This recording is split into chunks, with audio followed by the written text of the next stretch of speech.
Can't nobody take my pride. Can't nobody hold me down.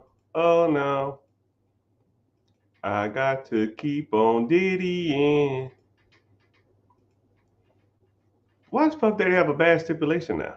Puff Daddy's a good guy. He seems like he's very trustworthy, and he seems like a good guy. Cap. Anyways, what's happening, everybody?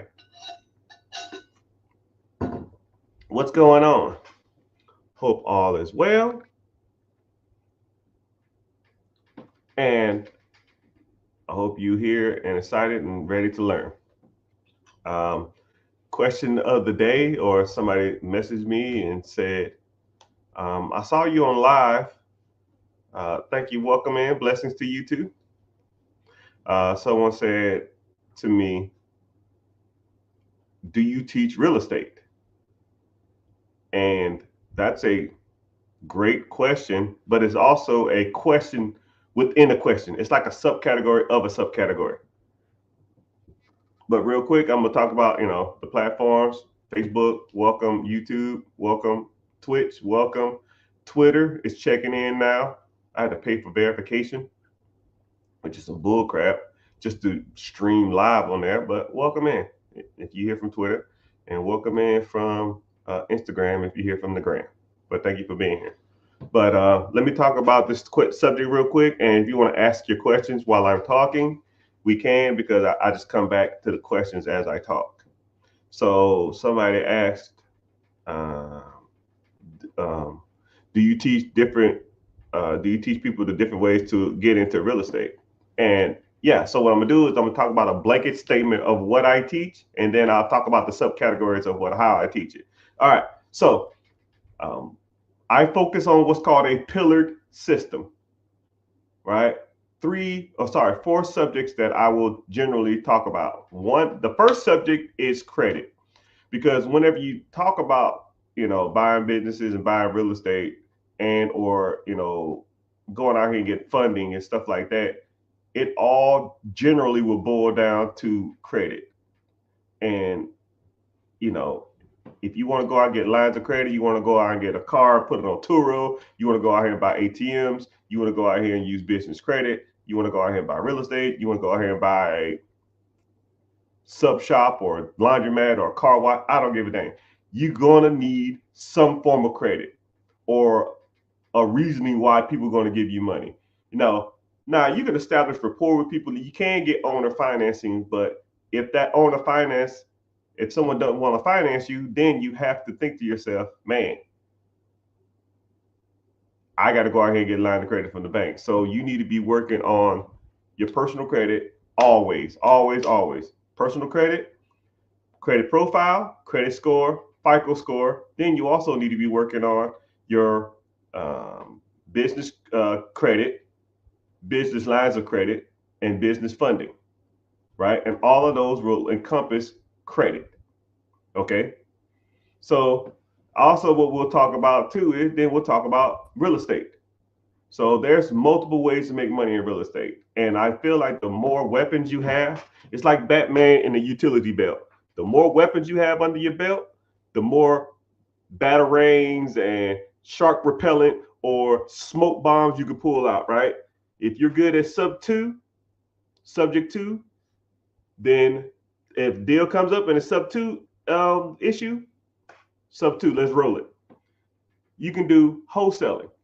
You can do bird dogging. You can do BRRRR strategy, BRRR, buy, rehab, renovate, refinance, repeat.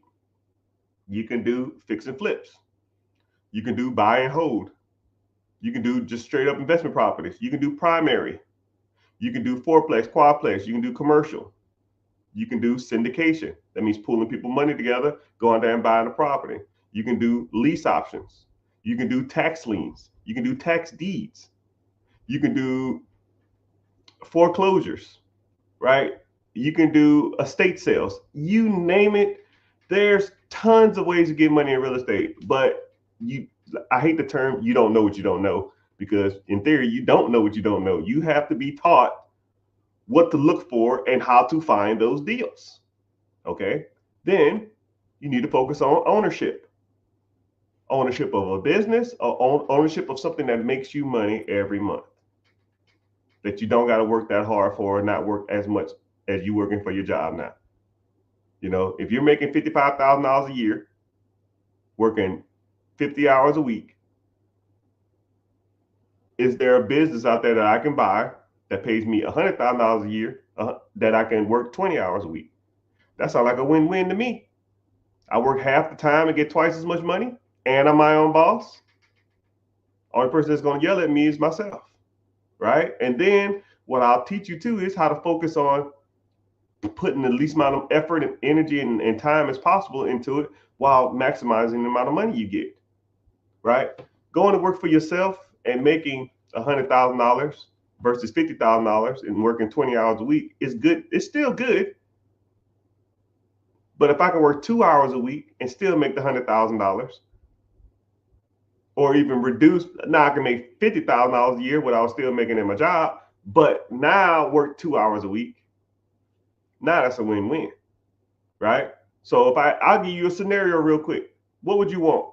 Would you want $100,000 a year and you work for yourself 25 hours a week? Or would you want to make $50,000 a year and you work for yourself 5 hours a week?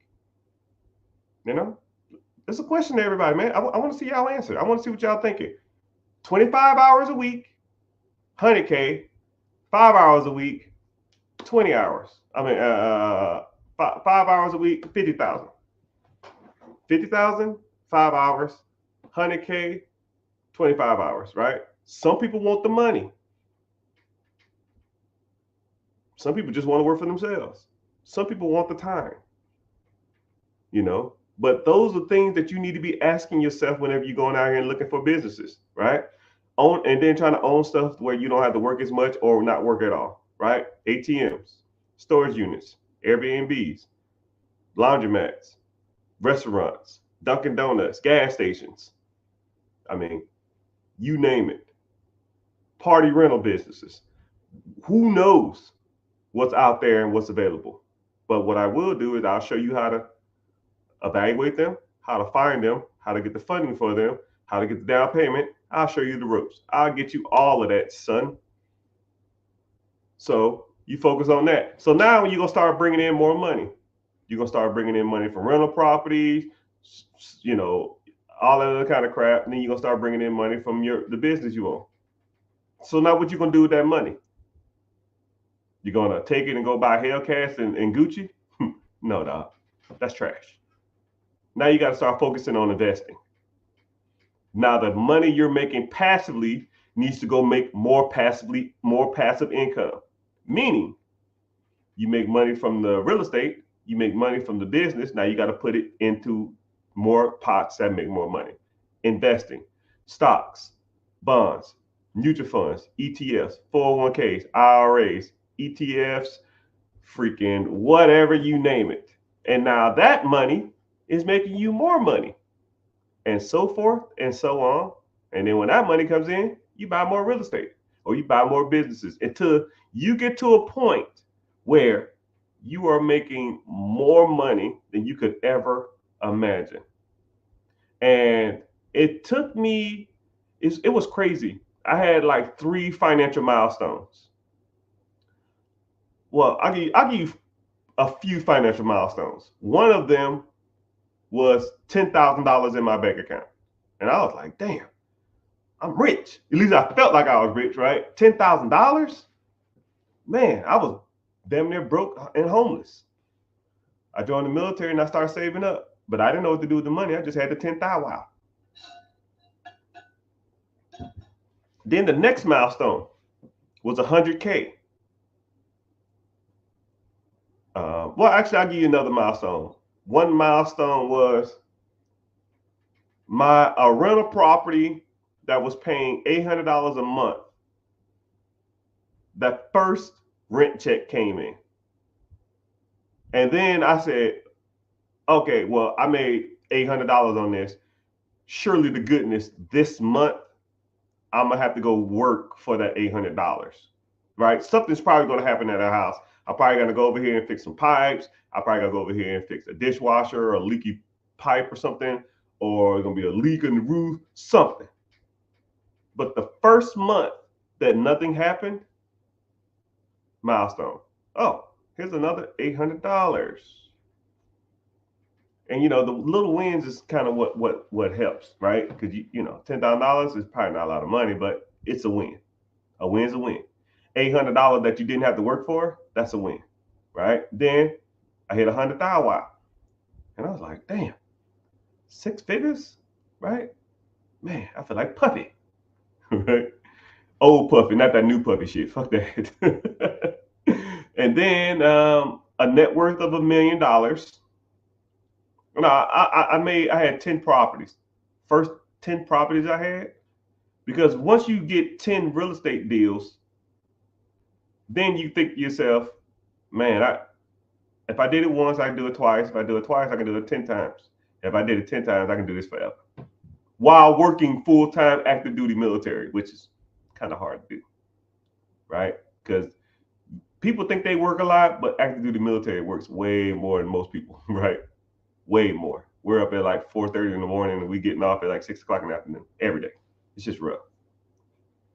I wouldn't trade it for the world, but I would never go do it again. Never, ever, ever, ever.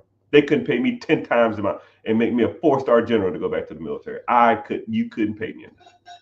All right. Another milestone is, $1 million bucks. I did the math on it. I started subtracting, deductions and bills and shit like that. And then called the missus up and said, yo, check this out. What is this? I said, yeah, that's $1 million. I said, oh, you feel like a millionaire? I said, no. I was like, oh, feels exactly the same. And then buying your first business and all kind of stuff like that. But once you start making a decent amount of money coming in, then you got to start finding out ways to like try to avoid taxes and put all that other money to work. But that's a whole nother story. But yeah, so those are things that I focus on whenever it comes to teaching or coaching people, right? We got to focus on the pillars. You got to focus on your credit. You got to focus on learning about investing. You got to focus on real estate. You got to learn about businesses, right? None of those are more important or less important to me. I will never downplay credit and upplay real estate, or downplay owning a business and upplay investing. All of them to me are just as equally important. And you have to learn how to pretty much master those 4 pillars. Once you master those 4, it's a lot of this money stuff is kind of downhill from there, right? And if you want to go get some other stuff afterwards, that's cool, but let's focus on that. But that's a good question that someone asked. So I'm glad y'all here. That was kind of like a general introduction to what do I typically teach people, or what guidance I can kind of give people, or coaching that I give if people ask. But we can go into some other stuff too. I mean, I'm pretty well versed at this stuff, but that's just the basics of what I teach. We get it's really deep dive.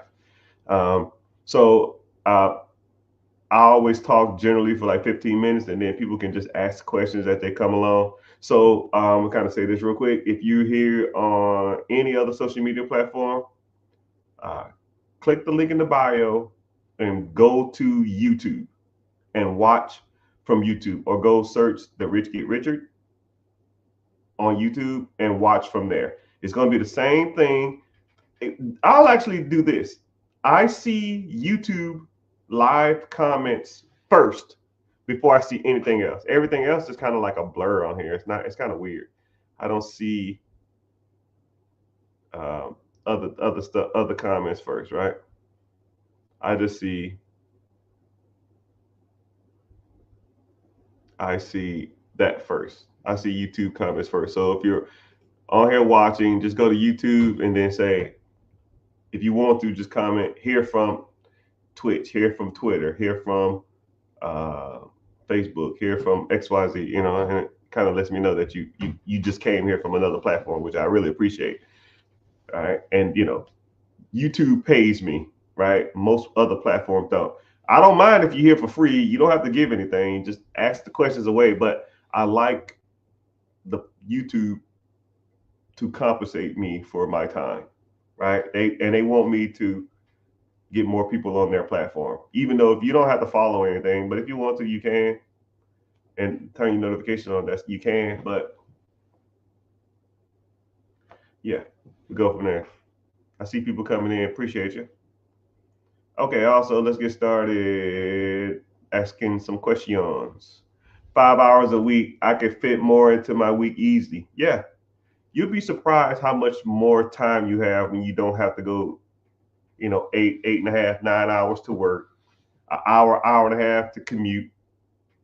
Uh, Whenever you go from, you know, an hour commute to work, an hour lunch, and then 8 hours at work, and then an hour back home, and then you probably need like an hour to like wind down and eat, right? You're at like 14 hours, and you got to sleep what, 7, 8? Now you got 6 hours to do whatever you want, but that ain't enough time to damn near do anything, right? I see you in from TikTok. I see you, one of my old students. I know you, man. You Mr. Bodybuilder, right? Always wearing do rags. Used to wear do rags all the time in tech training. But yeah, commercial real estate. If you wanted to get in that stuff, we talk about that stuff too. Commercial real estate is one of those industries that are like, I ain't gonna say it's harder to get into, but it's one of the most gate kept industries in all of America, to me, my personal opinion. So anybody who's ever got into or know about commercial units, I mean, it's like really gate kept. But once you get in there, once you in there, you in there.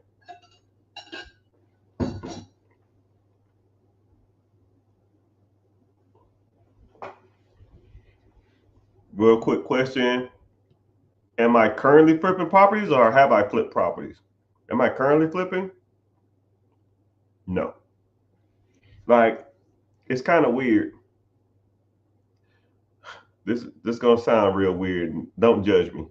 I'm on like a real big spiritual journey now, right? So I'm like getting in with my inner peace. Like I've been hustling and pushing forward so hard for like 10, 12, 15 years that my mental psyche has almost took I needed like a reset.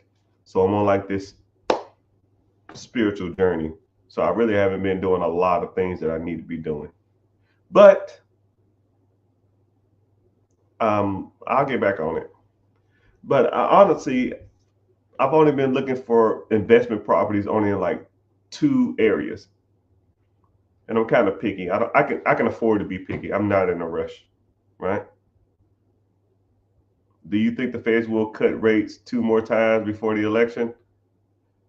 If you really think about it, before the election, during the election, or even after the election, people always talk about Mike or Sir, whoever. That's a great question, but I'm gonna put you on some real game. The Feds cutting rates is almost irrelevant to real estate or anything. So, okay, I'll break it down like this. Let's say there's a property out there, and let's say it's $100,000. Let's say the interest rate is 2% on $100,000. Your payment is going to be $600 a month. It cash flows. It rents out for $1,500. So your profit is $900. Okay. If the market goes up, then rent rate is directly correlated. So your rent rates go up, but your property is going to stay the same price for the next 30 years. You have that locked in. Rent rates typically don't go down. Rent rates are rent rates, right? If y'all stay in an area where the rent rate has gone down, please let me know, because I ain't seen it in any America ever, anywhere in the world. $1,200 in Texas is, if it's just $1,200, it's $1,200. Right? Some people might go down $50 to $100 to probably get a tenant in there faster or something like that, but it's generally going to be the same price. Okay, same scenario. It's rented for $1,500. Let's say the $100,000 property is at 9%, right? And now at 9%, now let's say your payment is $1,000. $1,000, 1,500 minus 1,000, you still profiting $500. And that payment is locked in for 10 years or 30 years. If you are cash flowing on a property, why do you care what the interest rates are? You know what I mean? You're focusing on the wrong thing. Does it make you money every month? If you look at the cash flow and it makes enough money for you to do the deal, you shouldn't even care how much the interest rate is. I don't even look at interest rates no more. I do not care. I'm here to tell you right now, we don't care. We don't care. Actually, I just refinanced a portfolio of 10 properties at whatever the interest rate was. I cashed out 6 figures. You don't pay capital gains tax on debt. And my cash flow is still, 20, 30% on average for a piece of property I got. So if I refinance 10 properties and my the average rent rate in that area is $1,400 and my average mortgage on the properties is $900, I'm cash flowing $500 still, and I cashed out, $200,000 of debt, which debt-free debt you don't pay capital gains tax on. I pay no taxes on my cash out. Then I still make $500 a month per property. 500 times 10 property, that's $5K. That's $60K a year. I didn't say shit about no interest rate. Don't care. If your payment is $500 with a 10% interest rate, you need to rent out for double. But that's a good question, right? But yeah, don't give a damn about the number. I don't give a damn about the Fed rates. Don't care. Now, if you want to get into like a cheaper primary home, maybe, but even then, the money you're saving on interest rates, you're losing out on equity. I mean, think about it like this. Either you're going to be in a battle, with the price, or you're going to be in the battle with interest rates. When interest rates was low, you fought the price. When interest rates was high, prices went up because people was fighting over the price. So now you got to deal with interest rates, but not a lot of people are buying now. So you can kind of catch a deal. But let's say you bought a house 2020, so 2020. Man, there's too many houses. Man, it's too hard out here, man. The houses are cheap. It's too hard to get a house.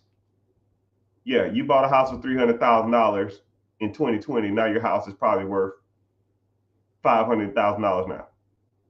You're chasing an interest rate and you lost out on $200,000 of equity. But now the interest rates are high. Now you're complaining that, man, interest rates are high. But when interest rates were low, you was complaining that the houses was too high. Now the houses are high with high interest rates. You got to pick your poison, man. Actually, there is no poison to pick. Get your ass in a house and then start buying investment properties. As long as they cash flow or you're living in one, work with it. Say word.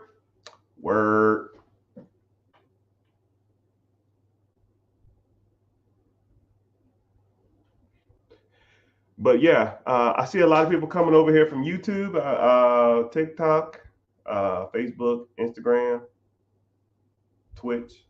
I got to count. Somebody's always in Twitch. I don't know who. I set up a Twitch account as a joke, but thank you for being here. Really appreciate it. I have to swap pages to see who, what's it called? Somebody said they dropping a daughter off at college. Yeah, man. Yeah, it's that time of year, right? Everybody's getting back to the swing of school and all that kind of stuff. And yeah, let's get to it.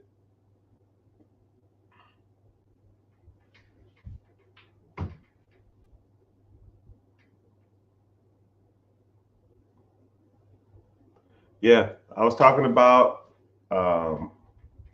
would you want to work 5 hours a week for 50,000 or 25 hours a week for 100,000?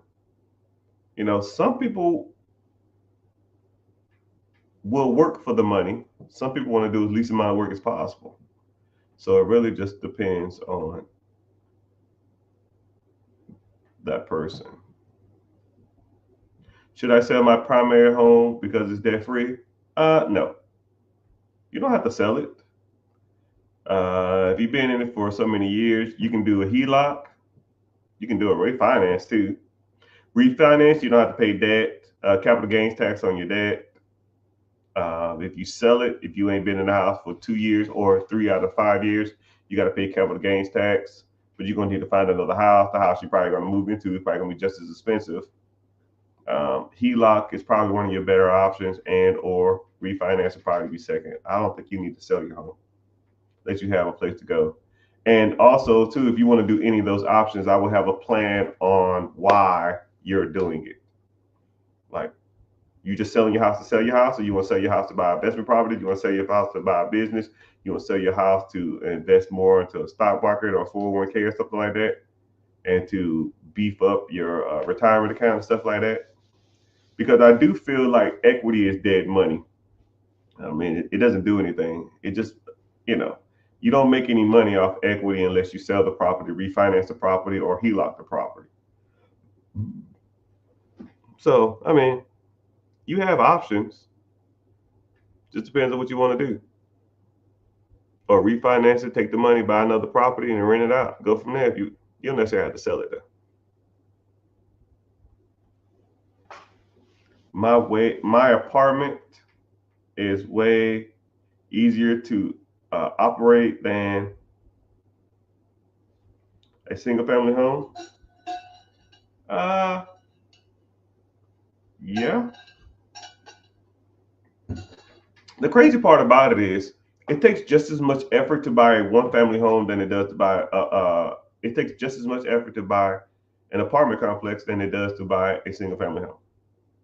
Now you can get into single family, duplex, quadplex, fourplex cheaper than an apartment, but the paperwork and the due diligence and the home inspections and the termite inspections and all that kind of crap is pretty much exactly the same. And especially if you have a property manager, a good property manager in your team or your area and stuff like that, it's a whole lot easier to do that type of stuff, especially if they're doing everything for you. So they both had their perks. They both had their pros and cons. The main one is down payment, right? If you're a veteran, you can get a VA loan, and that's 0% down. You just need to have a 580 credit score. A 580 credit score and zero down. You just need a job with 3 months on duty. I mean, come on, dog. You can't beat that, right? I know apartment complex probably is cool and all, but there ain't too many investments where I pretty much don't have to put anything down except for termite inspection and maybe $1,500 in closing costs. Termite inspection, home inspection, and it's one other inspection I can't think of. But you might be all in $1,500. That type of shit you can't beat. Sorry for the profanity.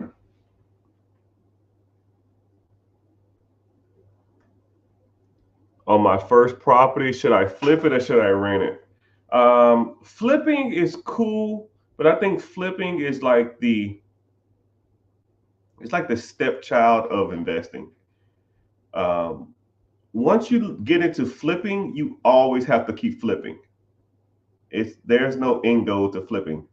You just got to keep flipping because you say if you bought a property for 50, you put in 50 and you sell it for 170. You're gonna pay some closing costs and some fees and stuff like that. And let's say you profited 50. You have to do a 1031 exchange so you don't have to pay capital gains tax on your 50. So now you got to roll that 50 you made over to another property. And now you got to more likely buy another property to flip it. So now you have to, or you can split that profit up into two properties, and now you got to flip both of those. And now you're just constantly flipping, constantly chasing the tail of the flip game, which you can make some decent money, but You start getting into like buying and holding, it's a little slower. You're not gonna make $50,000 in like 8 weeks or nothing like that, but you'll have some decent equity. You'll have some cash flow, $500 to $800, and then you take that profit and you save it up and you buy another one. I mean, it's just slower. They both had their perks. They both had their ups and downs. Just depends on what you want to deal with. Say word, word.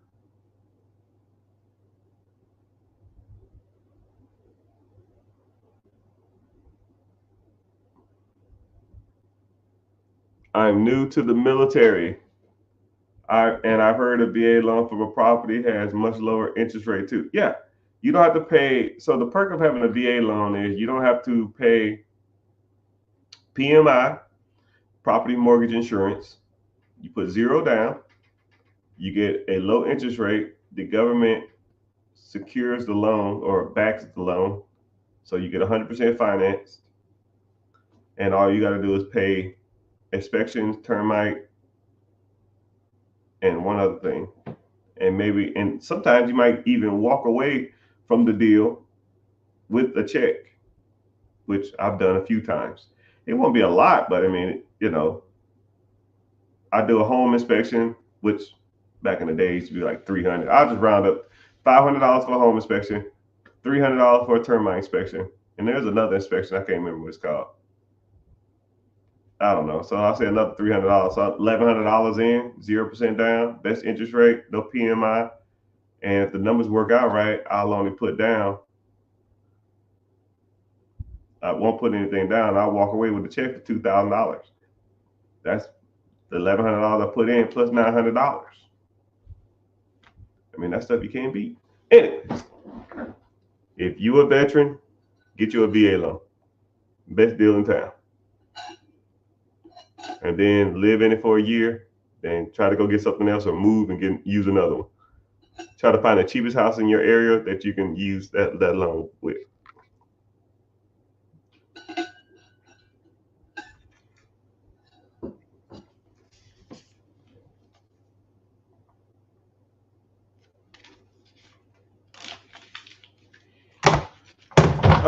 But yeah, welcome in. I see people trickling in from the YouTubes.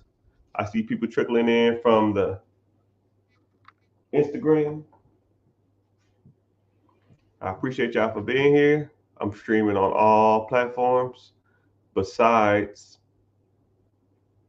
one of my Instagrams is acting up. It's kind of funny how that works.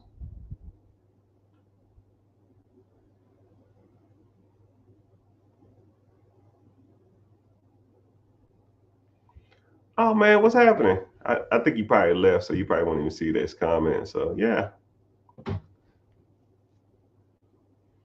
I said to myself when we're old.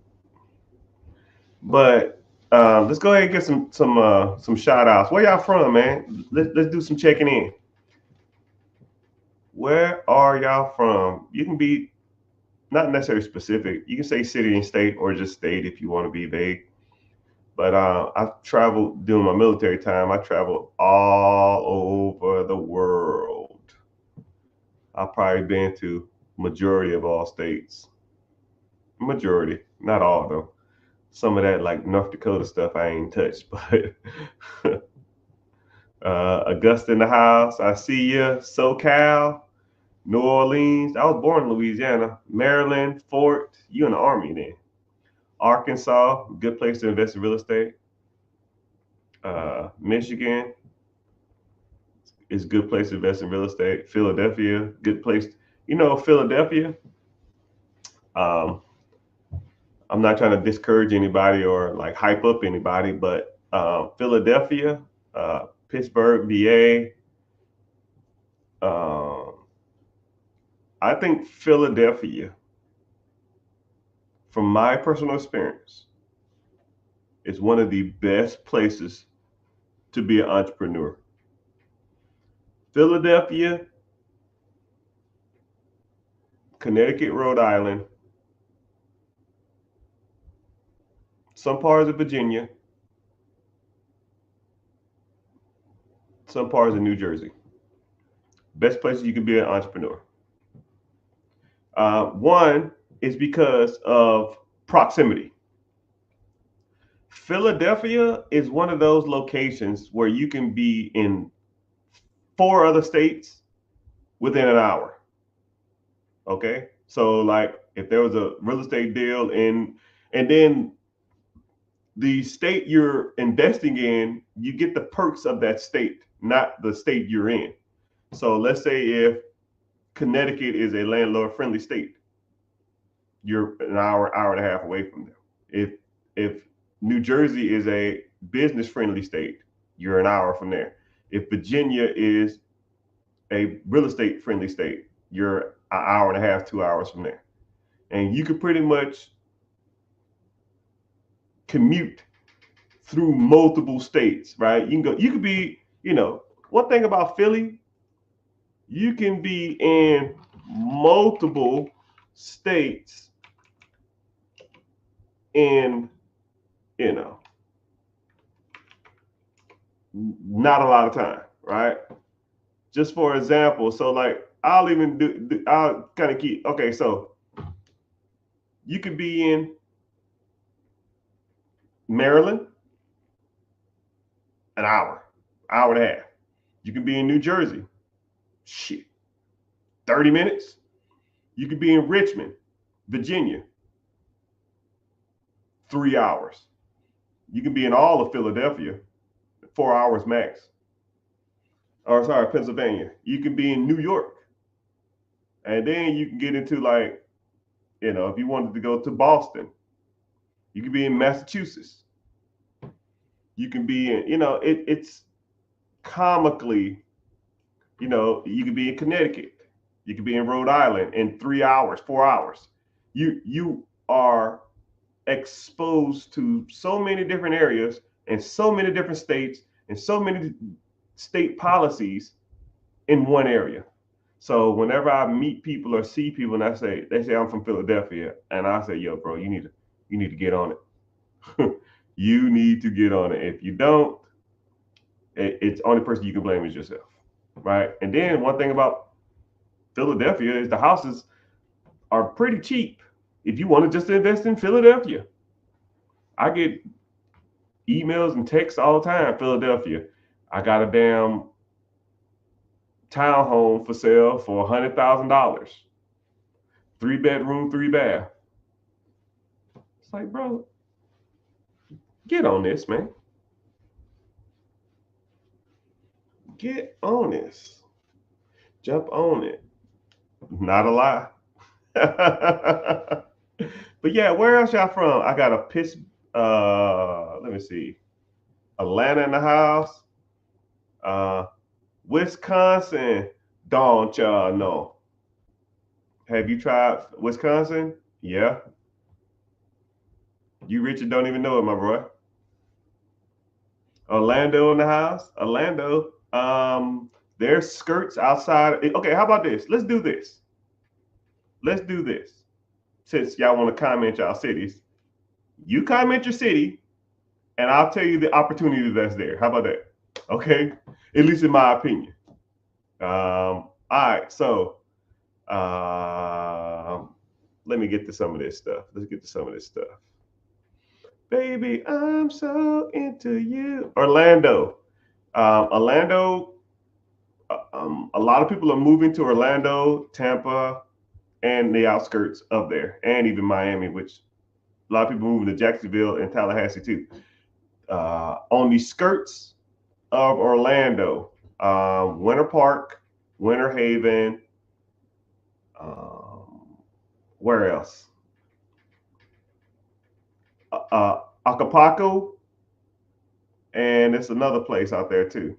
I can't think off the top of my head, but yeah, the skirts of Kissimmee. A lot of people are buying houses in those areas dirt cheap because the city is expanding and the housing prices haven't caught up with the area. So if you wanted to get into real estate or businesses in Orlando, go right outside the city. Kissimmee, Winter Park, Winter Haven, and there's some other cities in that area, and I can't think of them off the top of my head. Give me 5 seconds, and I can tell you. Lakeland, there he is. Lakeland, Winter Park, Winter Haven, Acapulco, Claremont, St. Cloud, right on the skirts. You still can catch some deals. Plant City, some good areas. Buffalo, New York, you can catch some real estate deals, but real estate in New York, it's not an investor friendly area for real estate. But business wise, you can acquire a crap ton of businesses in the New York Buffalo area, and you can commute to a couple of states in that area, but right, you still can get into New York City, but New York City is probably like 3 or 4 hours away. Once you fix your credit, how long will I be waiting to make a deal? However long you want. It just depends. Fayetteville, I gotta look at a map. I'm sorry. I don't know where Fayetteville is in comparison to all the other places, but South Carolina is a really great place to invest in. It's a lot of gentrification. Fayetteville is a sleeper. If I was you, I'd be doing a lot of real estate deals there. Wilmington, good. Raleigh's kind of got saturated. Charlotte got saturated, but you can get like the Jonesboro, the Greensboro, and the Fayetteville, North Carolina, great for real estate, and or you can look into buying a business in the Charlotte area and or Raleigh area and or Myrtle Beach area too, and Asheville. Those are major cities that are growing, and I would probably focus getting a business in those areas, right? Michigan, some parts of Detroit, and you can invest really close to the Michigan too, like in the Cleveland, Akron, Fort Wayne, Indiana, Columbus. Since you kind of in the area, Ann Arbor, Grand Rapids is always good, and or Ann Arbor is always good because it's a college town. Someone said Wisconsin, don't you know? To me, Wisconsin is probably top 5 real estate states.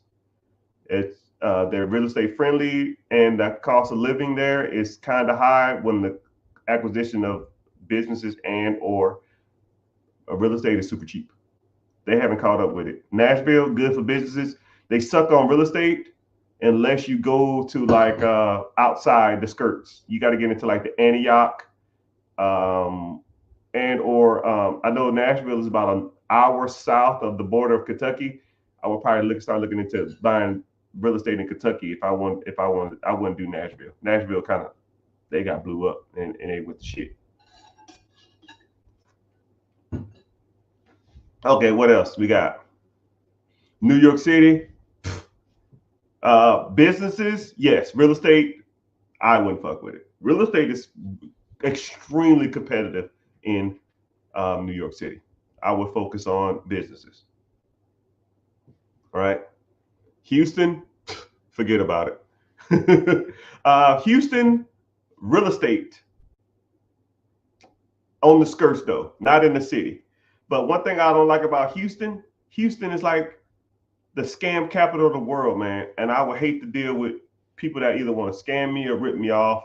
If I want to get into a business, I would happily commute or even move to Austin, San Antonio, or even on the skirts of Houston, right? That Houston downtown, that's just trash. There's no way, right? You can even get into better, and then also too, Houston, skirts of Houston and the skirts of San Antonio and the skirts of Austin have better real estate deals than Houston proper, Houston downtown. I wouldn't fuck with Houston. Claremont, I don't know what that is, brother. You can't just say oh, Claremont, Florida. Okay, yeah. You can't just say a city, man. I don't know what that means, man. Marietta, anything in the perimeter, I think it's called the perimeter of Georgia, I wouldn't mess with, right? Anything outside the perimeter, you still can catch some deals.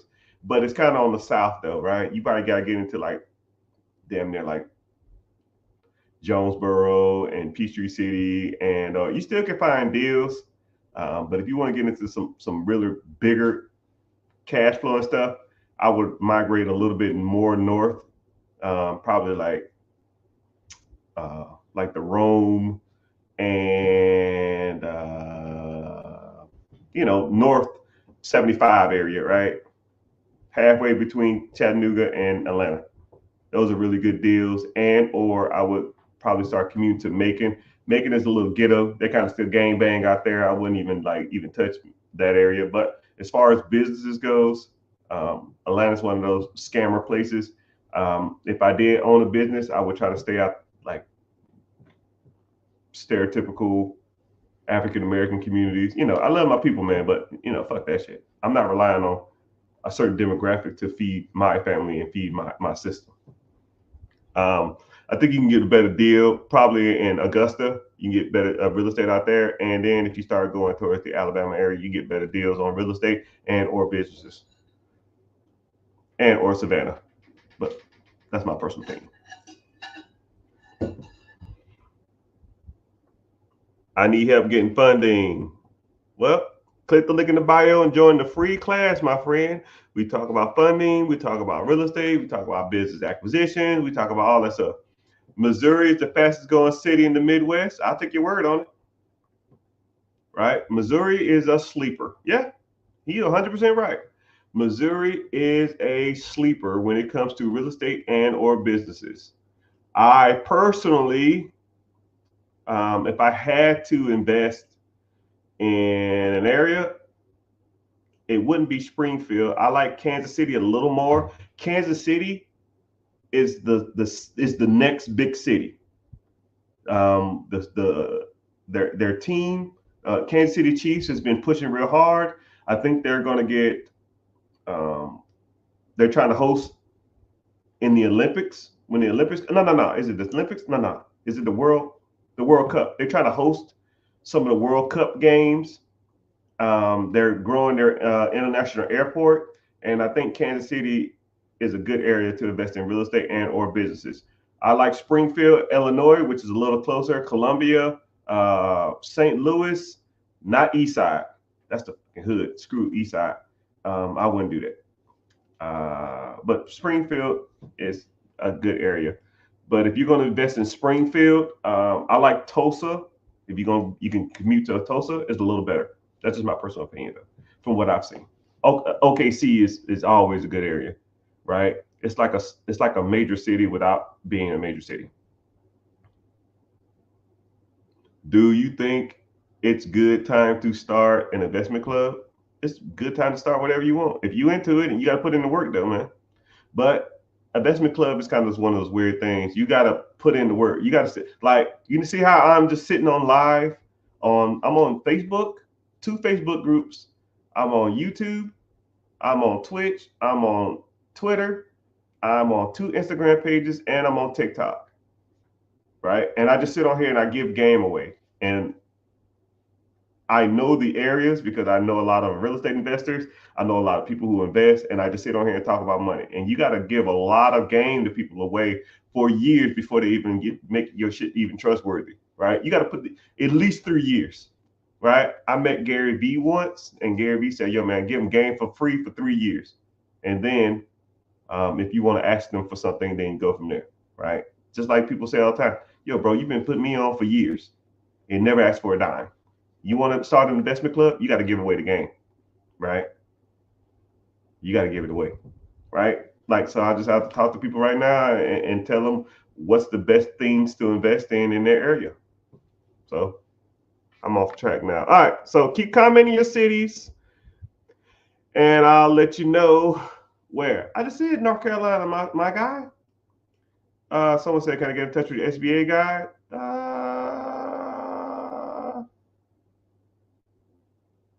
I thought you was in the community, man. You just asked me in there. I don't know. I ain't seen a turkey in a while.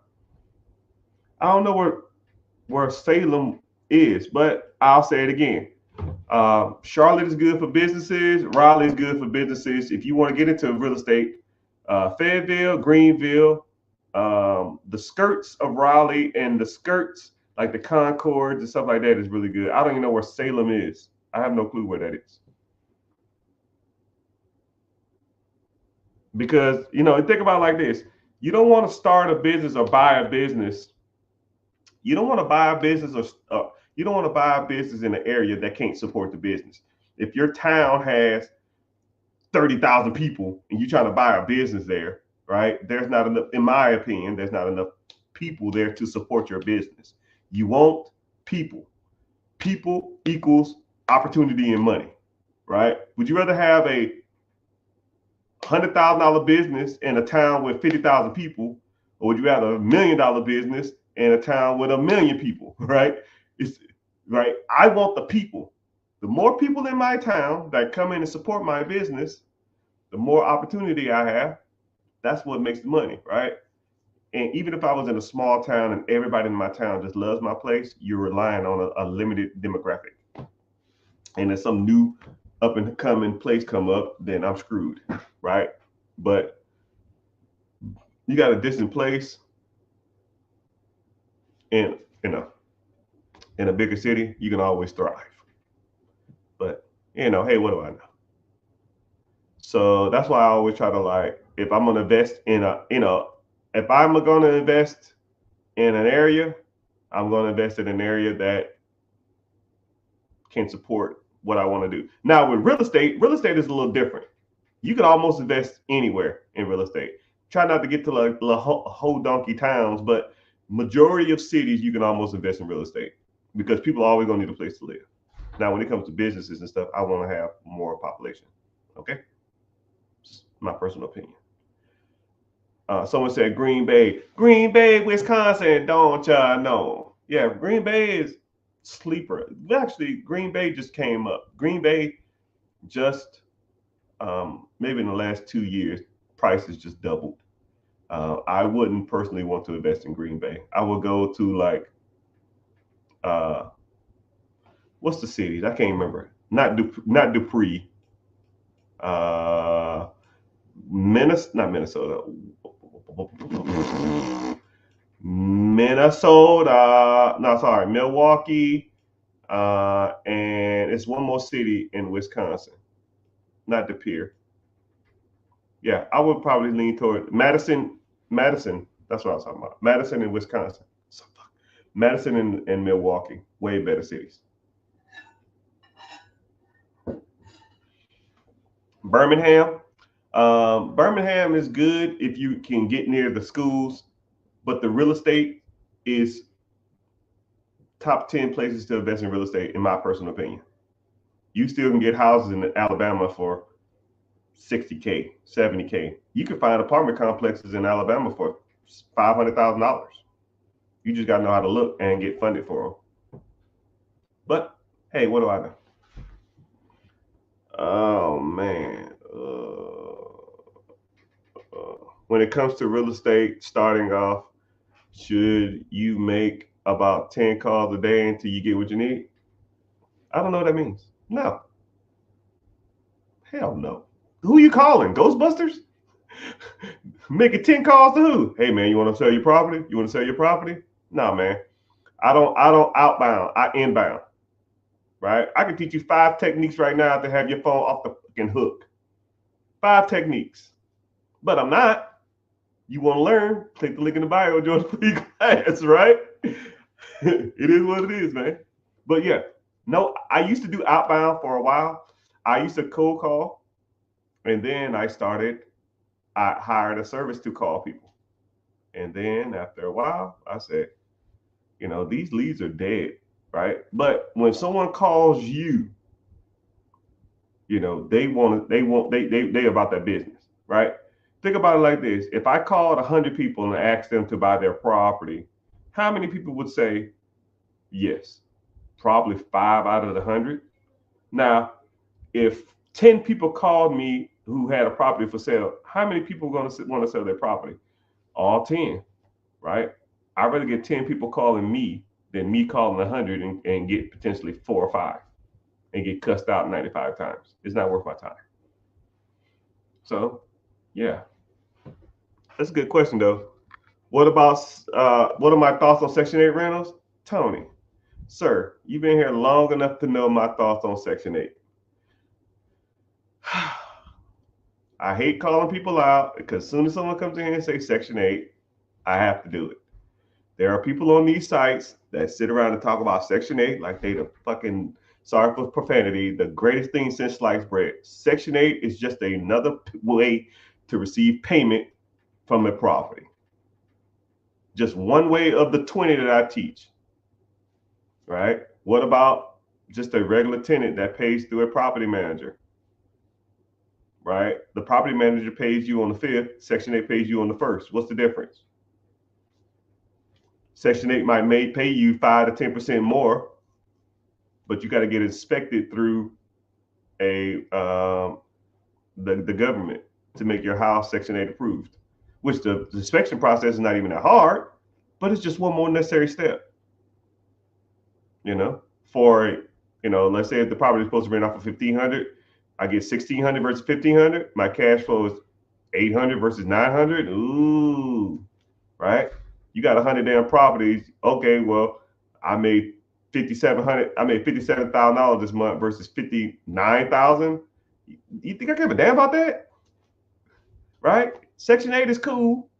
So is wholesaling. So is syndication. So is birth strategy. So is lease options. So is freaking buy and hold. So is birth method. So is Section 8. So is syndication. So is sub 2. So is lease options. So is bird dogging. All of that shit the same. It's the technique is irrelevant. Let's get some deals done. Right? It's like saying, I want to be an MMA fighter. What specialty should I specialize in? It don't make a difference. You want to focus on taekwondo? You want to focus on kickboxing? You want to focus on karate? Don't care. Get your ass in this ring and let's fight. That's the goal. Someone said New Orleans. New Orleans is okay.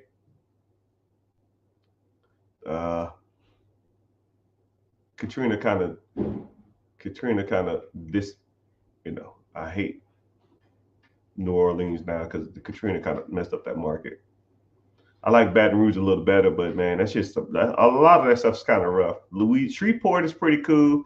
Lafayette is cool. I don't know. Louisiana ain't my thing, man. Louisiana is not my thing. Maryland, good. Kind of saturated though. Kind of overpriced. But that's just my personal opinion. Illinois, yeah, Illinois is a sleeper. You can get a lot of deals in Illinois. Because one thing about Illinois is you can still go up to like the skirts of Chicago, which ain't the hood. And then you still can do like some Naperville stuff or Naperville. And you can still go to like Springfield.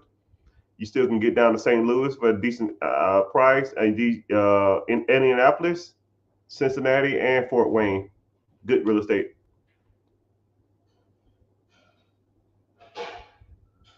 About to get the sub 2 hybrid deal, single family house with golf cart. Hey man, you said like every term there. I'm gonna get to a sub 2 hybrid loan ramification refinance. Like, dude, huh? I'll take your word on it, man. I hope you get the deal done. I'm not even gonna need to dissect that. It's just a lot going on. A sub 2 hybrid deal on a single family home with golf course business. Should I do a SBA or a PML? Private money loan?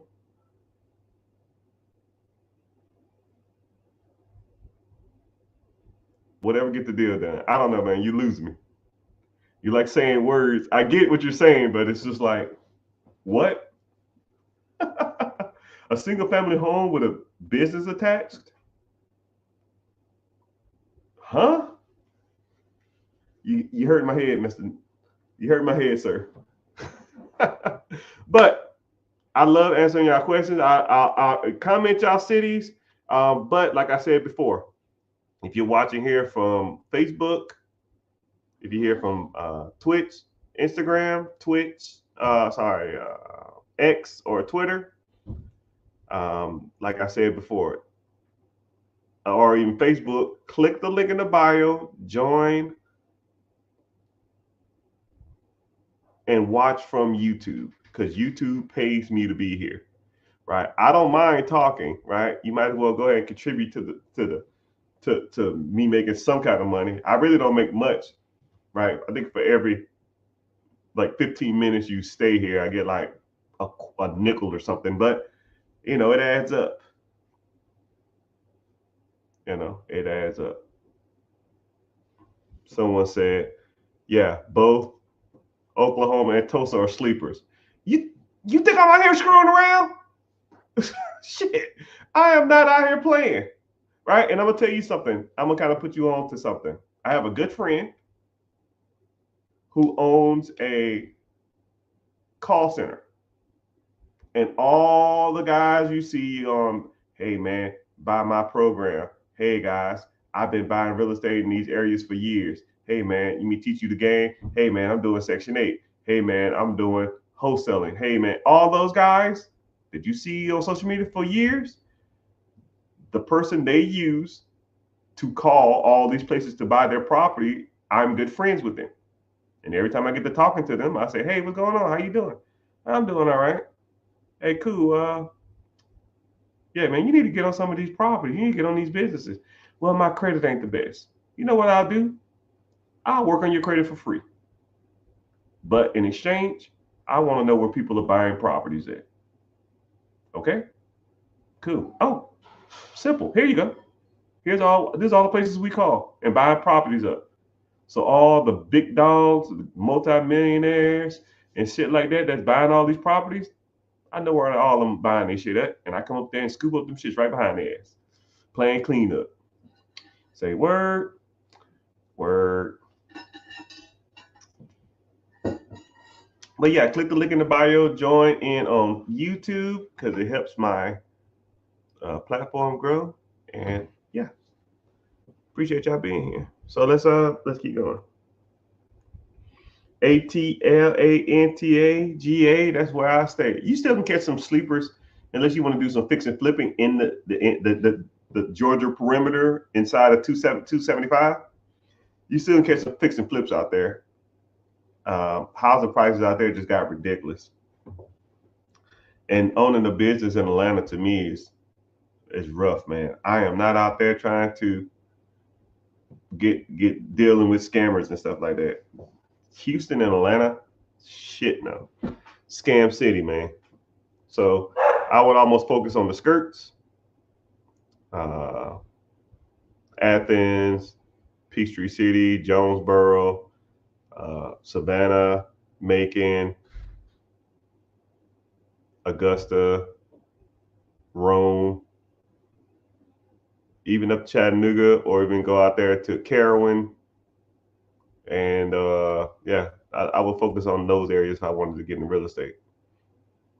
Philadelphia, man, y'all must just begin here. Yeah, Philadelphia, like I said before, Philadelphia is one of the best cities, in my personal opinion, to invest in because Philadelphia is an hour from Jersey, an hour from Delaware, an hour from Maryland, an hour from Washington, D.C., 2 hours from New York City, 3 hours from Connecticut, 3 hours from Rhode Island, 4 hours from Pennsylvania. You can get to 10 major cities in 4 hours, right? And now it depends on what you want to focus on. If you want to focus on businesses, let's buy a business that's in a state that's more business friendly. You can pick, you had your pick of the litter: Baltimore, Atlantic City, Philly, Pittsburgh, Baltimore, New York, Winter Haven, Hartford, Connecticut. You have your pick of the litter of all these major cities, and you still get the damn Richmond. Richmond can get to in what, 4 or 5 hours, 4 hours? So I mean, Philadelphia is, and then you can even buy real estate in Philadelphia. You can buy townhouses for $100,000 in Philadelphia. You know, we in here. I see you. But yeah, what I'm doing is for those who just got here or just here, comment your city, and I'll tell you a best course of action for investing there. Because, like I said, I talked to the heavy hitters in most states or most cities, and yeah, I kind of tell you where to go. New Jersey, yeah, you were right in there too. I think New Jersey is not a good state to own real estate in, so that's why you probably have to invest out of state. I don't remember off the top of my head though, right? I don't know specifically what is all the states that are like good for rental markets and not, right? It's that shit would drive me crazy if I sat there and thought about that stuff all the time, right?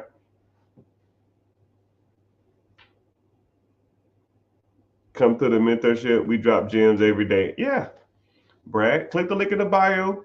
Join the free class. We talk about that type of stuff. Tampa, uh, businesses in Tampa is good.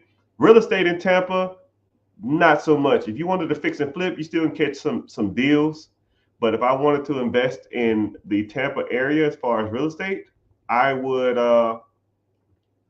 say you still can catch some sleepers in some parts of Clearwater, but it's like buy and hold, not a lot of fix and flips. Um, I would invest in a little south. Well, really not now because of the damn storm, but Sarasota is a good area to invest in. Uh, Spring Hill is a good place, but I would go out. Plant City, Lakeland, Winter Park, and Winter Haven, and Lake Wales, especially Lakeland. Um, I fixed and flipped a house in Lakeland. I paid $40,000 for it. It was a 3 bedroom, 2 bath with a detached 2 story garage. I took the 3-2, renovated it, and I converted the 3 bedroom. I converted the duplex. I converted the 2 story garage to a 2 bedroom, 1 bath. And man, I ended up selling that shit for 350,000. But it took about a little over $100,000 though. So I made about $150. Just rolled it over to another property. 1031 exchange. Say word, word. Was it 1031 exchange or no? It wasn't 1031 exchange. It was a damn. I'm confusing my tax benefits now. But you know, whatever. It's irrelevant. I heard Gary, Indiana. Gary, Indiana is the worst place to invest ever in history of America. Gary, and like I'm gonna tell you something, right? Easiest way to think of it. If if they gang bang, don't invest there. Okay? If you driving through and you see like Vice Lords and Crips and Bloods and Hoover, no, I'm good. I'm good. You couldn't give me that shit. Gary, Indiana is the butthole of America, and it's gonna be like that for years to come. There ain't no jobs. There ain't a big market out there for investing. Uh, I'm good. There's way better places to invest in Indiana than Gary. All right. For one, Indianapolis is 10 times better, and also Fort Wayne is good. You can even go to Columbus and go to the Columbia, Ohio. Go to Columbia and or Dayton. Gary gave us MJ, and that's about it.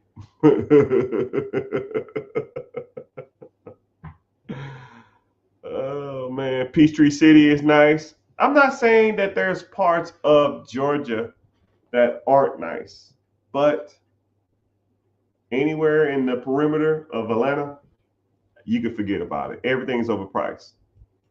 And I don't like doing business in Atlanta because it's the scammer capital of the world, second to Houston, right? But yeah, Fayetteville. So Fayetteville, let me think. McDonough, Stockbridge, Jonesboro, Fayetteville, Peachtree City, Loganville, Lawrenceville, Woodstock, Alpharetta, Douglasville, Ballerica, all of the places right outside, You still can catch deals out there. Someone said, can you help with business funding? Yeah. That's what we do here, right? Click the link in the bio, join the free class. I can help you with that. Whoever giving a hope, spamming the likes, I appreciate you. I appreciate you. I think someone just ended the chat and they start talking about, I sent you that business deal. Today's Sunday. All right, you listening? I'm talking to someone specifically. You guys can listen for a second if you want to, but he knows who I'm talking to. I sent you a deal. You got a week, brother. All right. You got a week. If you ain't on it in a week, I'm scooping. The more I think about it, I almost shouldn't even told you, but I was being nice. Two hours of work for $60,000 profit. Come on, dog. That's $5,500 a month for 2 hours of work. 2 hours of work a week. That's 10 hours a month. I'll even break down that calculation if you want it. So 5,500 divided by 10 hours a month.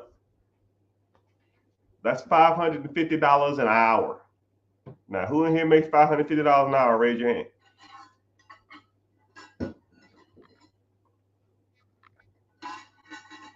I honestly broke down. The only issue is it has bad reviews on the current employees. All right. Training. Or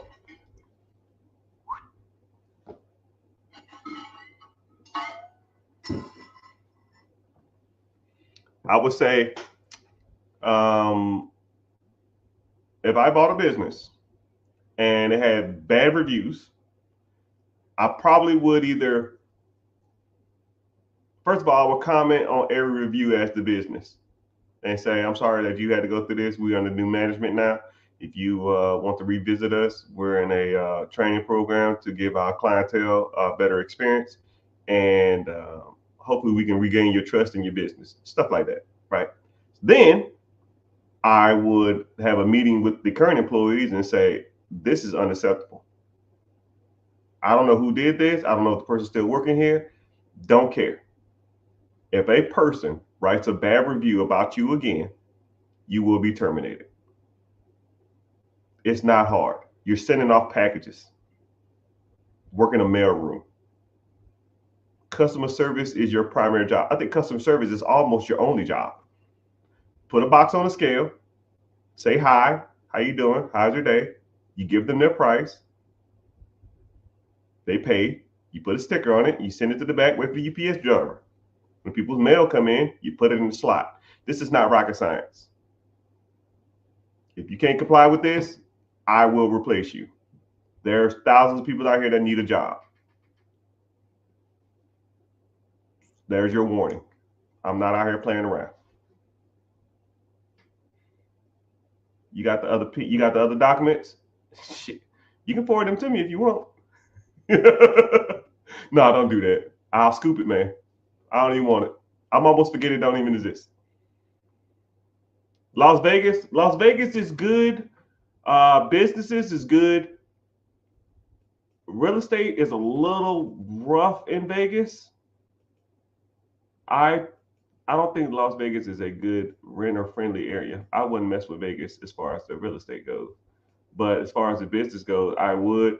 If you wanted to invest in other places than Vegas, Phoenix was one of the best kept secrets for years, but the Phoenix market even got out there. Anything in California, you can damn cut that place off and just throw it in the trash, man. That place is the worst. So if you wanted to invest in anywhere, some parts of Salt Lake City is kind of getting good, but Salt Lake City. So this is what happened. I'm gonna kind of break this down to you in a nutshell. When COVID hit, California went through this weird change. People could work remotely and also live in California. So now that people went from working 40 hours a week in the office, they went from working 0 hours in the office, but yet still had to pay California prices and California taxes and California everything. But if you're working remotely and you're compensated for California prices, but you don't have to be there to work there. So now you can just migrate outside of California. That's why a lot of the places like Portland, Oregon, Seattle,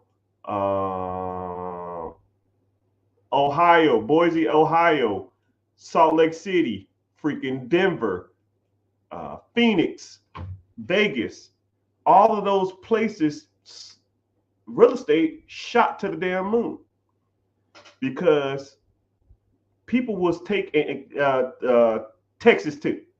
People was taking that California money and just moving to places that were more affordable. And so now people are moving to all these other cities, and then now they're forcing the prices there. There was a boom in Boise, Ohio, or Idaho, that I remember that in the city of Boise, it was at one point in time where there was 2 houses for sale in that whole city. 2. And there was a line around building to them get in there. 2 houses. You know, a whole city, a major city in a major state. That lets you know that California is not only a horrible state, they're bleeding their horribleness onto other states. So anywhere on that whole East Coast or West Coast, dude, you have fun with that stuff, right? But if you want to get into it, we can talk about different stuff, right? Real estate wise, I don't too much. I mess with a lot of that stuff out there. You might still catch some skirt cities or outside the major cities, metropolitan areas. Businesses will always be booming because people are coming out there. And all those cities have grown 10, 20% in population in the last, 4 or 5 years because of COVID. It is what it is. Hercules, California, I don't even know what that is. Detroit, if you're in Detroit, it's good to invest there. But if you're not in Detroit, it's not good to invest there because you know the good areas and the bad areas. I tell everybody like, yo, man, I get a $30,000 house in Detroit. Yeah, and you freaking in the ghetto or in the hood. But if you're in Texas, don't invest in Detroit. If you're in Detroit, then invest in Detroit because you know the areas, right? That's where, it's kind of funny, right? You ever like looked online at hotels and then you damn get to the hotel and you're just like, oh man, what the fuck? Lock the door. Because you don't freaking know, right? You can have all the best pictures in the world and until you get there, it's across from a train track and a damn crack house and a damn gunshots. And you're just like, what the hell? You don't know what you don't know, but you can invest in Detroit if you're from Detroit. And then this is what's crazy. Miss Detroit, I'm gonna kind of put you on another little side hustle, little game. If you're in Detroit, there's a lot of people who want to invest in Detroit who don't live in Detroit because they think that homes in Detroit are good investments. What you need to do is you need to start a consulting service, right? Charge $100, $200, $500. Don't give a shit, right? We'll make it $199. And what you do is, hey man, I'm thinking about investing in Detroit. Cool. It's $199. I'll tell you all the best areas to stay in, all the best areas to live in, all the best areas to invest in. And if you need me to go buy a property and take pictures of it, I'll charge you an extra $50 per property if you need me to. So now you're making money off of other people buying property, right? And you ain't even got to invest there. You're just the I call them word man or bird dogs. You're like the bird dog, right? So a bird dog is when someone goes shoot the bird, and then the bird dog, like remember Nintendo? He goes out there and gets the bird and brings the bird back to the the guy who shot it. The shooter is the investor. You're just going out, taking pictures of a property and bringing it back to them. And if they want to shoot more property, that's fine. All you doing, you get paid just for providing that service. $50, $60, $100, right? Okay, cool. I'll go out and take property pictures for 50. You buy the property, you give me $250. If they're making, $500 a month on the property, who cares? They don't give a damn. And then this is where it gets better. They're not there. Why don't you start a property management business? And now you consult them on what properties to buy. You take pictures of the properties they want to buy. And now you manage the properties that they buy for them. 1, 2, 3. You make $150 on the consulting. You make $50 on them taking pictures. You make $150 for you buying the property, and then you make 10% of the rent whenever they have the property. God damn it, this shit's easy, man. Why ain't y'all rich? This is what I do, people. Man, jeez. But hey. What do I know? What do I know?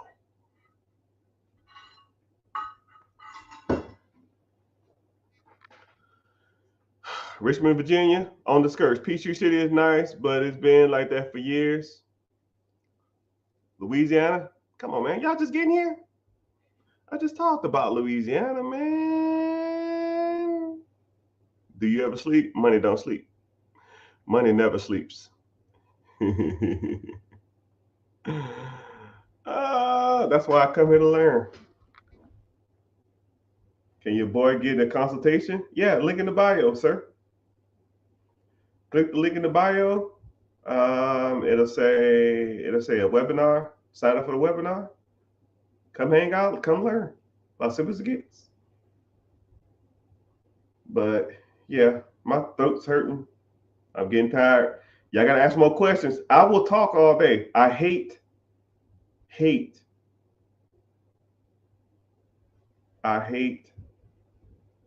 coming up with questions, but I'll answer questions all day long.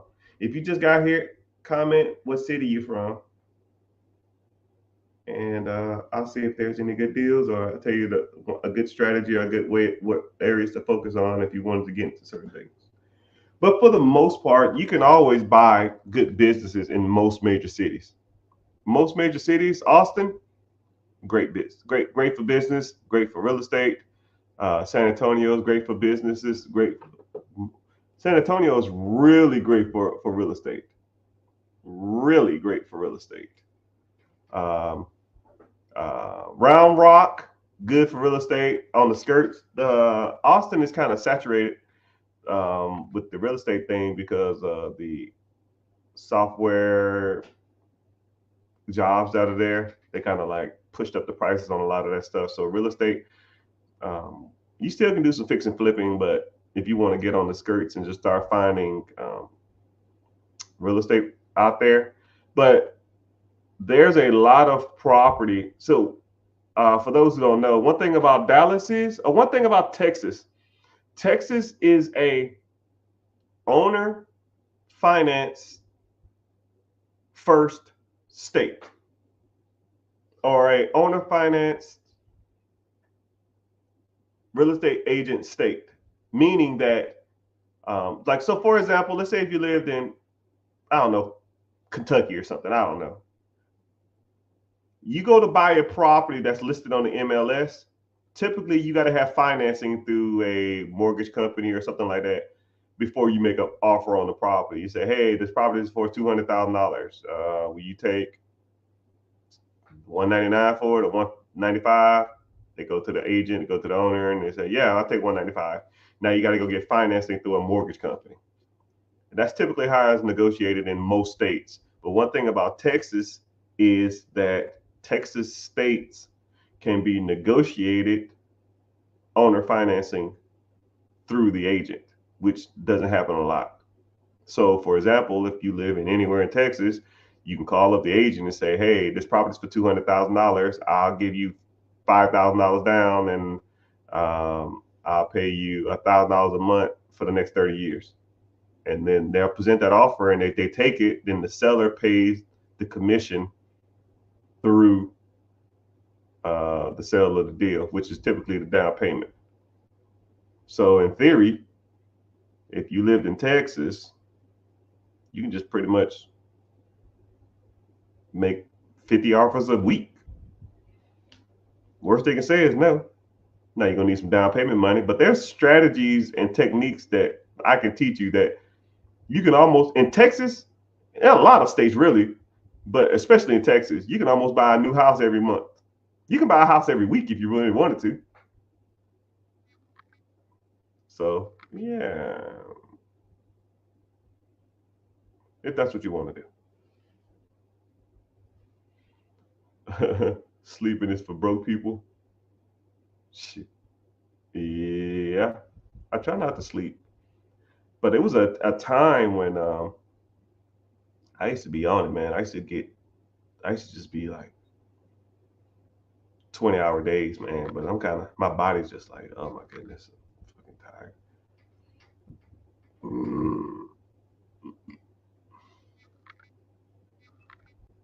Getting old, man. Body can't do it like I used to. Let me see. How can I go through seller financing through Illinois?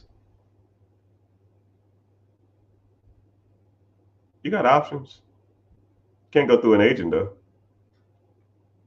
Can't go through an agent.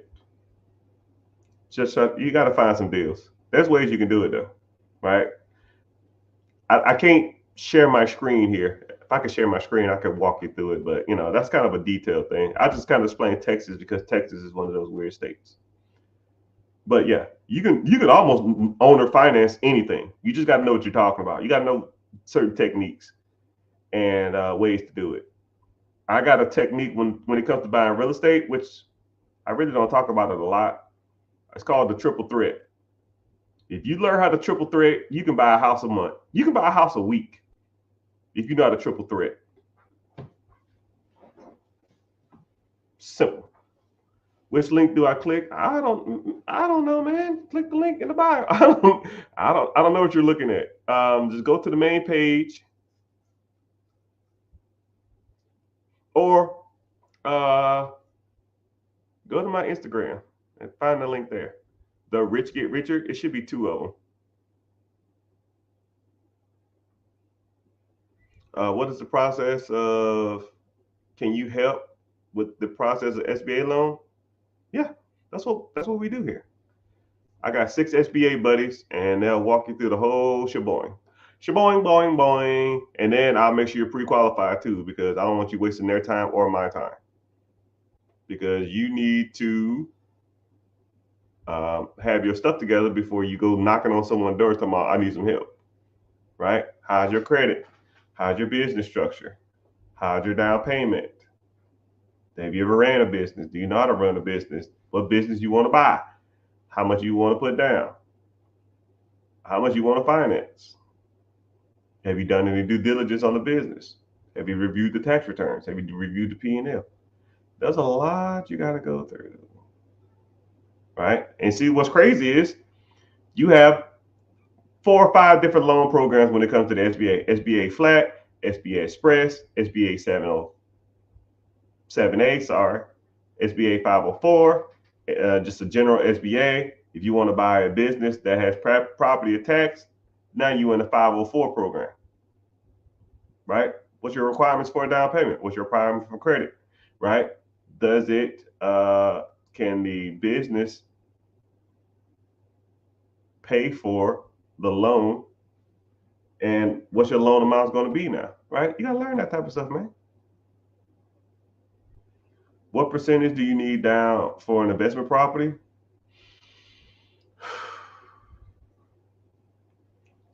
Investment is subjective, but I think all properties are investor.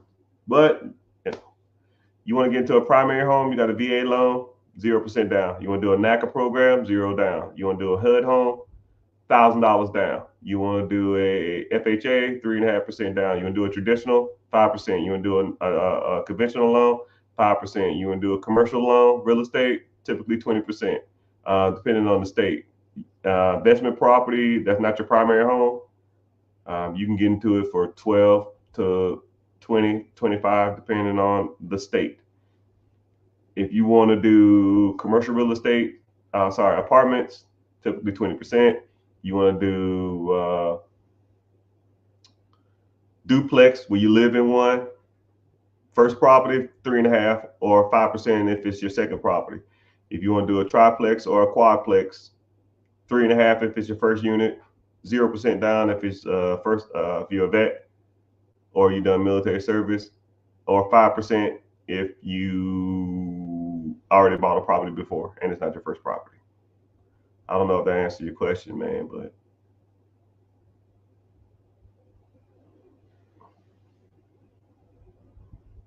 hey, XRP, I'm gonna say this the nicest way as possible. Okay, do not take offense to what I'm about to say to you. Right? I'm just I'm being nice when I say this. Okay, the nicest way possible.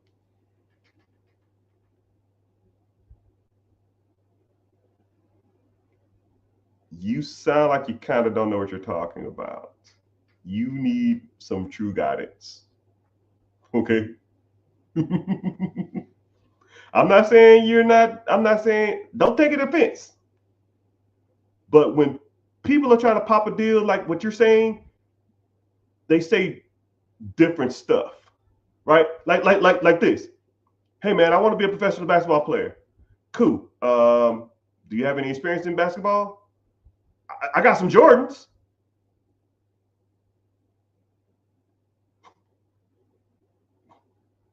What the fuck does Jordan got to do with you playing? Okay, like that. That's what you sound like. I'm not trying to be rude, but you need some help, my Brian. You need some help. I'm not saying. I'm not saying you're right or wrong. You just. I'm, I deal with businesses and real estate a lot, and when people say certain things, right? They it's.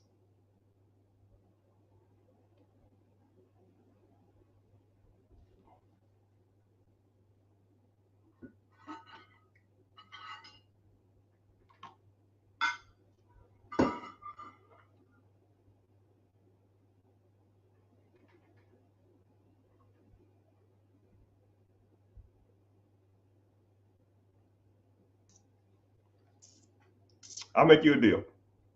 Okay. It sounds like you kind of know what you're doing, and I'm gonna give you a bone. Shoot me an email, and I'll shoot you one of my referrals. Okay. All right. Now, if he comes to me and say, "Why the hell you send me this guy?" I'm gonna be upset. Well, I want you to be upset. I'm just gonna say,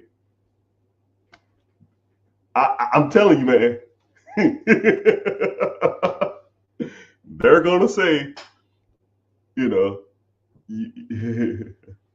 this is not a joke, a waste of your time. I'm not saying that you are joking, right? I need to get on a call seriously. Yes, okay, that's cool. Click the link in the bio, join the free class, man. Or you can send me an email directly, but they're going to you're gonna need more paperwork, man. I can already tell you. I can already tell you. You're gonna be wasting their time, man. I'm telling you. I don't need the class. I hire you to set up the deal. Yeah. Well, I don't I don't have time, man. If that was the case, I'd be on damn phone all day doing other people's deals. I don't do that. I don't have time. But is home inspection probable? It can be. You work a lot though. Start your bit. I hope Kevin come. Give us soft energy. No, I don't want to. I hate. I hate shooting down dreams, and I'm rooting for all of y'all. It's just from what you're saying, you're like kind of there, but you're not. I appreciate that you're like committed, but it's the equivalent of somebody saying, like you're showing up to like the Dallas Cowboys stadium, and they're like, "Yeah, I want to play football." You're like, okay, well, are you any good? You ever played before? Uh, I got these new cleats, and I got a new mouth guard, and I've been practicing. Like, this is the professionals, man. This is what we do.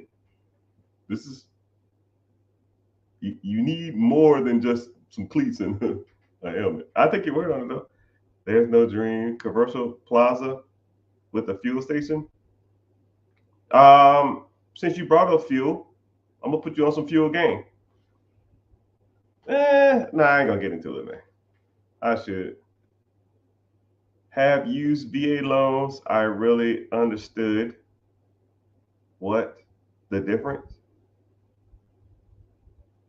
Have used veteran SBA loan. Really understand the difference. I don't know what that means. Veteran, there's no veteran SBA loan. I don't know what that means. You have a VA home loan and you have an SBA loan, not a veteran. Have you ever used a veteran? Those are two different things. A VA loan is for real estate. A SBA is a loan for a business. And now, if you buy a business with real estate attached, it's still a business loan. But it's financed as a real estate, but it's still a business loan. I'm looking to get a big loan. Credit score 580. You gotta get that credit score up, man.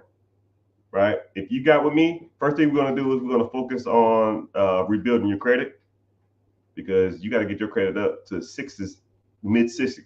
All right, and especially if you ain't got no money, right? Your credit is a 540. I can already tell you what's wrong. You have a bankruptcy and or a repossession, one of those, and you have derogatory marks, a few missed payments, and or a charge off. So we need to get rid of the repossession and the bankruptcy, and or the bankruptcy, and then we got to knock out the charge offs and the late payments.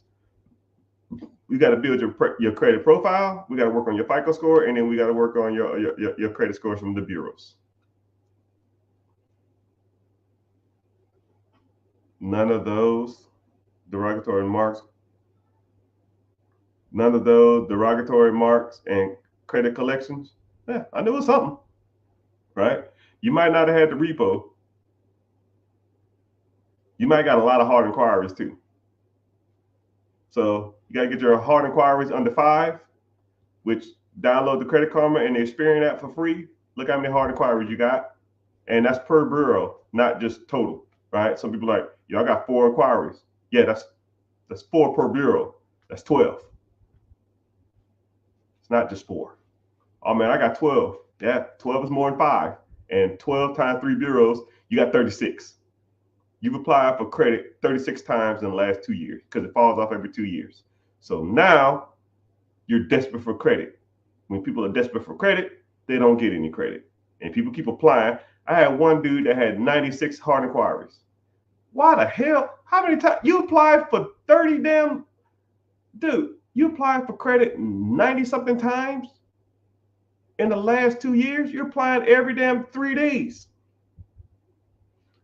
What would you recommend? Well, first of all,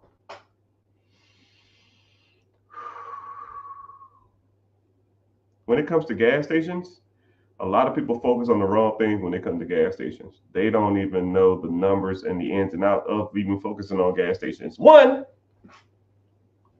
I would focus on a gas station if I was to buy a gas station that's close to the highways. If it's 5 miles from a major highway, like a major intersection, not like on a country road that's considered a highway. That's not the highway to me. That's the interstate. I'm talking about like the international I-95 highway. If it ain't, 2 miles, actually, if it ain't right off the exit, I wouldn't do that. 45, you're selling me, man. Don't sell me. Because you're not. You can knock off hard inquiries easy, right? Yeah, I got a credit team that does it. I don't do it. So are you an angel investor? No.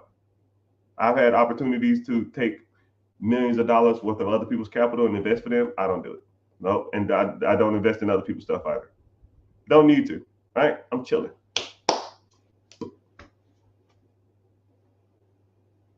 So if I'd like you to be within a mile from a major highway. If it's not within a mile of a major highway, it ain't for me, man. If I was to do a gas station, which I probably wouldn't. Gas stations don't make money from gas, right? Gas stations probably make 5 to 10 cents per gallon. So if a person comes into the gas station with 20 gallons, right, they're making 10 cents a gallon. Congratulations, you made $2. The majority of people who go through gas stations make their money from snacks and concessions. The markup on a damn drink is the cup costs 10 cents, the slushy costs $1.59. So you sell a slushy for $1.50, you pay 5 cents for the slushy and the material, so you make $1.40 off that. You sell 20 gallons of gas, you make $2 off of that. You sold one slushy, you make just as much as 20 gallons worth of gas. But local gas stations, a lot of people don't go into the local gas stations. They just pump their gas and bounce. Versus the ones that are close to the highway, people actually stop, they get out, and they go pee and use the bathroom. Their family go in there and use the bathroom. And then little Timmy wants some snacks. So you buy little Timmy snacks. That's why the damn gas station prices are so damn high. Like, damn, a bag of combos is $4.50 because I pay 50 cents for this shit and I sell it for $4. You got $20 worth of gas, or 20 gallons worth of gas. You make 10 cents per gallon. That's $2. You sell a bag of combos, that's $4. I'd rather sell the damn combos. I don't even want the gas no more. I'll close down the gas station and sell concessions. That's where your money is. That's why when you walk into a gas station, it's just like glorified hodgepodge of buying shit. You need a lighter. You need some cigarettes. You need lottery tickets. You need hot dogs. You need slushies. You need ding dongs. You need cupcakes. All they want to do, and that's why they put the bathrooms all the way in the freaking back. So when you come in, you got to walk through all this shit, and you're like, you know what? Let me get a snack. Now, or like you sitting at the gas station and the little guy comes on, come on in. You get a hot dog and a drink for $2.99. Hot dog bun costs them 10 cents. The hot dog costs them 10 cents. The Slurpee or the drink costs them 10 cents. That's 30 cents. $2.99. They make $2.70 off a damn hot dog and a drink. They make $2 off the 20 gallons of gas. What do you think they want to sell? Hot dogs. Hot dogs. Gas brings in people? No. Well, people need gas, but people don't need concessions. When you go to the local gas station by your house, do you go inside and buy snacks? No. You can just go to the gas station. You can go to the grocery store, or you can go to McDonald's or something like that. Right? People generally don't go to the gas station, inside the gas station, on their local gas stations. People generally go inside the gas station when they're traveling off the highway.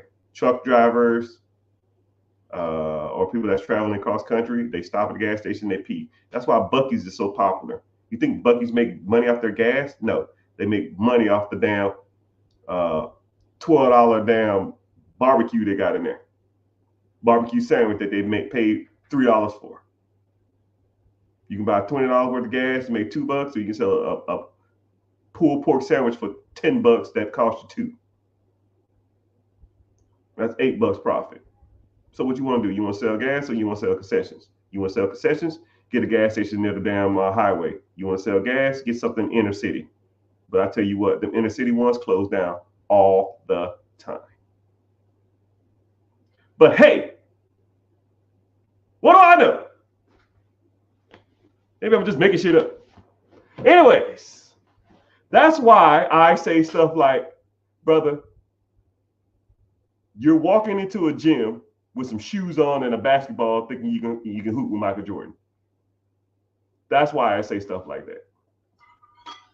And you want to buy a gas station, you should know these things. And you're just like, nah, man, I can figure it out. I'm good.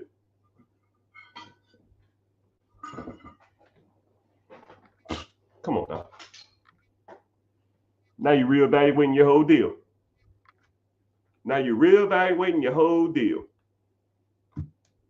Man, is this business near a major highway? You already lost, brother. That's why people hire me to do this. That's why I'm the best at this. Now, I gave you scenarios with gas stations. I can do the same thing. Laundromats. I do the same thing with any of this shit. I study this stuff, man. Any of it, any business, I'll break it down. I can talk to you about a half an hour, any business on here. But I'm not.